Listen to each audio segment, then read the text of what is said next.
بسم الله الرحمن الرحيم وبه نستعين الحمد لله رب العالمين والصلاة والسلام على سيدنا محمد وعلى آله وصحبه أجمعين.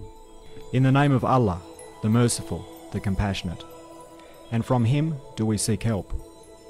All praise be to Allah, the Sustainer of all the worlds, and blessings and peace be upon our Master Muhammad, and on all his family and companions.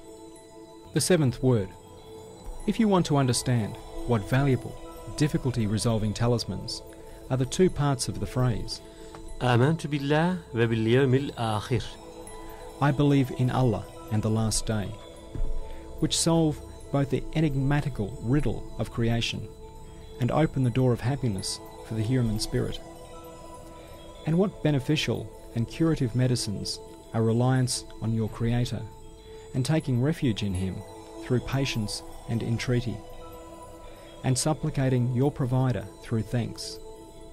And what important, precious, shining tickets for the journey to eternity, and provisions for the hereafter, and lights for the grave, are listening to the Quran, obeying its commands, performing the prescribed prayers, and giving up serious sins.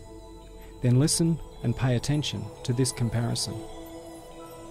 One time a soldier fell into a most grave situation in the field of battle and examination, and the round of profit and loss. It was as follows.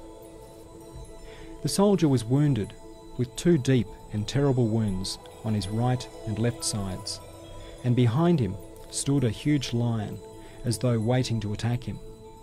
Before him stood a gallows which was putting to death and annihilating all those he loved. It was awaiting him too. Besides this, he had a long journey before him. He was being exiled. As the unfortunate soldier pondered over his fearsome plight in despair, a kindly person shining with light like Hizr appeared. He said to him, "Do not despair. I shall give you two talismans and teach you them. If you use them properly, the lion will become a docile horse for you, and the gallows will turn into a swing for your pleasure and enjoyment. Also, I shall give you two medicines. If you follow the instructions, those two suppurating wounds will be transformed into two sweet-scented flowers, called the Rose of Muhammad, peace and blessings be upon him. Also, I shall give you a ticket. With it, you will be able to make a year's journey in a day as though flying.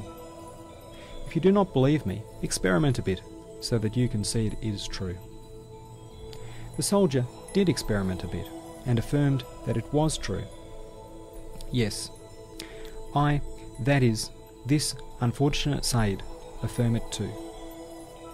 For I experimented and saw it was absolutely true. Sometime later, he saw a sly, debauched-looking man, cunning as the devil, coming from the left, bringing with him much ornamented finery, decorated pictures and fantasies, and many intoxicants. He stopped before the soldier and said, "Hey, come on, my friend. Let's go and drink and make merry. We can look at these pictures of beautiful girls, listen to the music, and eat this tasty food."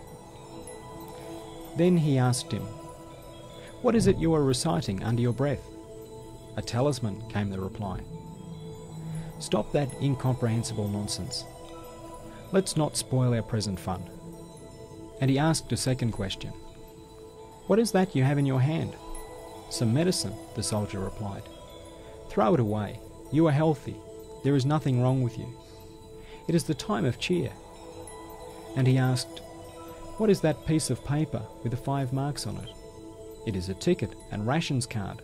"Oh, tear them up," the man said. "What need do we have of a journey this beautiful spring?"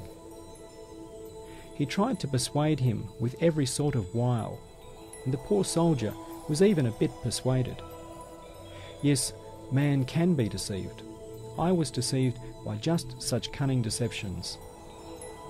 Suddenly, from the right came a voice like thunder. "Beware," it said. Do not be deceived. Say to that trickster, if you have the means to kill the lion behind me, remove the gallows from before me, repulse the things wounding my right and my left, and prevent the journey in front of me, then come on and do so.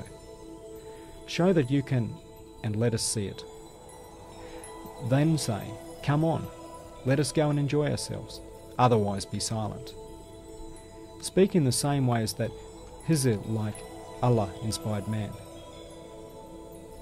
O my soul, which laughed in its youth, and now weeps at its laughter, know that the unfortunate soldier is you, and man.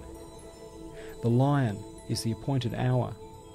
As for the gallows, it is death, decline, and separation, through which is the alternation of night and day. All friends bid farewell and are lost.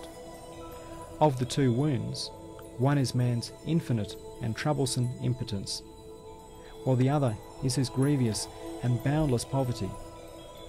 The exile and journey is the long journey of examination, which passes from the world of spirits through the womb and childhood to old age, through the world and grave and the intermediate realm, to the resurrection and the bridge of Sirat. As for the two talismans, they are belief in Almighty Allah and the hereafter.